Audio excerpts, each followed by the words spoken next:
Iš pradžių pagalvoju, kad nesąmonė. Bet ko aš toliau žiūriu, reiškia, gilindamas į jų koncepciją, jame yra kažkas, nereikia taip jau atmest. Čia autoriai, reiškia, neieškojo jokių senamestinių struktūrų, reiškia, nepernešė šitą zoną. Čia yra, kaip ir pasakysim, parkinės architektūros, reiškia, gamtos ir modernios architektūros, reiškia, kaip ir tokia samplaika, jų santykio paieška.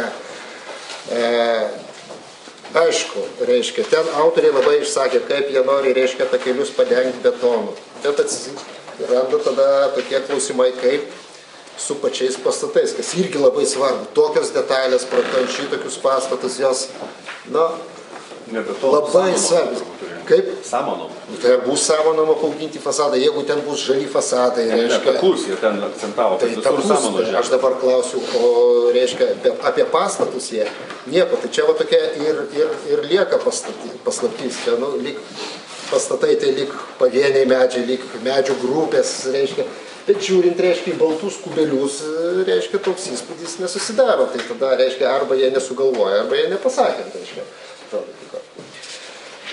Kaip reiškia, čia vienas iš tų darbų, kada jisai švelniai užauga, švelniai pradingsta gamtoje. Toks suvanimas. Reiškia, aukštingumas, tai turbūt čia yra vienas iš tų projektų, kur, man atrodo, reiškia, senamiesčio panoramom apžvelgimam daro mažiausią įtaką. Jeigu imsim tą vietą su piliavietė, tai šitas sprendimas, reiškia, nežinau, kaip čia jį pavadinti, jis ne joks yra.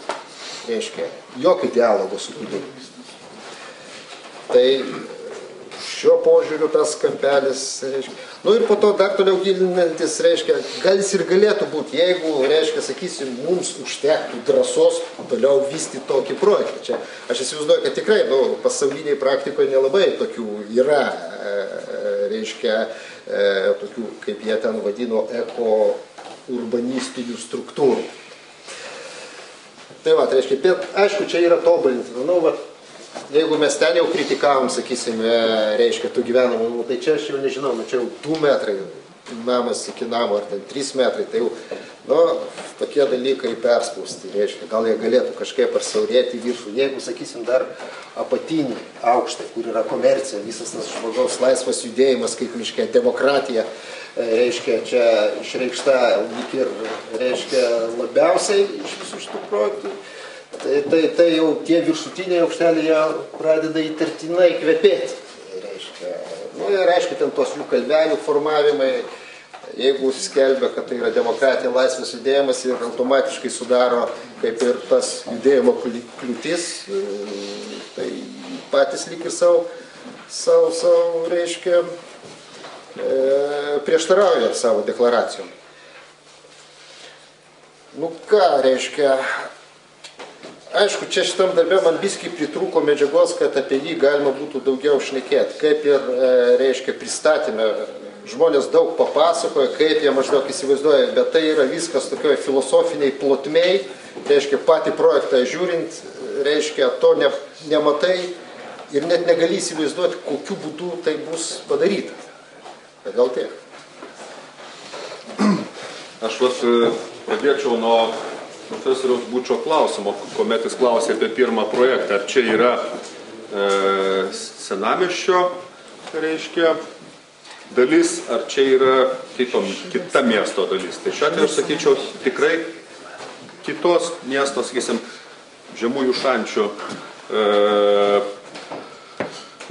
Šančių ar sakykim, Vilijampolės ar Panemunės, reiškia, bet dar su vienu dalyku, kurio aš nenorėčiau sutikti arba nenorėčiau pritarti jam, yra, reiškia, ta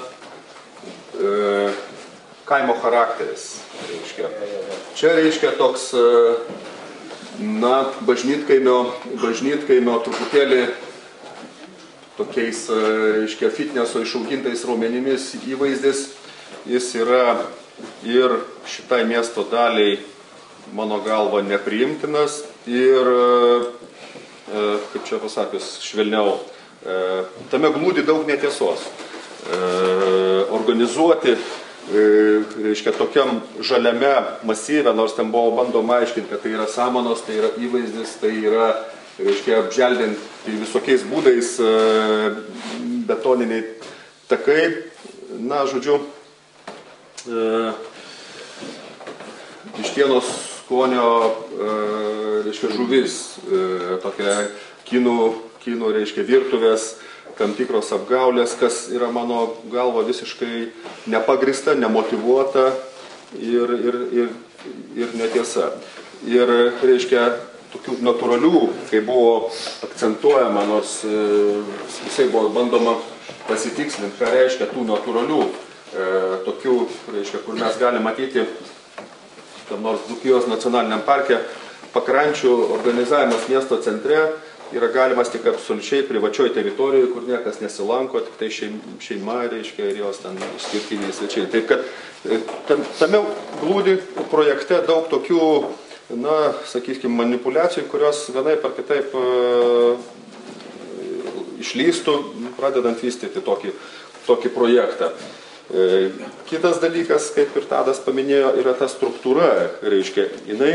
Šiaip projektas pagerėjo, mano galva, nuo praeito karto taip pat ir jisai tarsi šiek tiek įgavo, reiškia, tokios aiškesnės architektūrinės kalbos, bet ta struktūra ir gana nedidelis aukštingumas, 17 metrų, jeigu aš teisingai atsimenu, yra turbūt vienas žemesnių. Jis juos spaudžia į sutankėjimą ir atsiranda tikrai tokie, reiškia, tokios klaustrofobiškos erdvelės, kurios galėtų būti, sakysim, Porto mieste yra nekartą tekę matyti, tačiau ten šešėlis yra pliusas, o pas mus dėja pliusas yra saulė. Ir čia tos gyvenimo kokybė yra, žinoma, prognozuojama labai žema. Dar vienas dalykas, kuris man kelia abejonių, tai yra vėlgi ta aritmetika, nes čia yra siūloma gana didelė programa, 78 500, o užstatymas vizualiai tarsi atrodo, kad jisai yra žymiai mažesnis, taip kad čia toje aritmetikoje gali būti dar irgi problemų.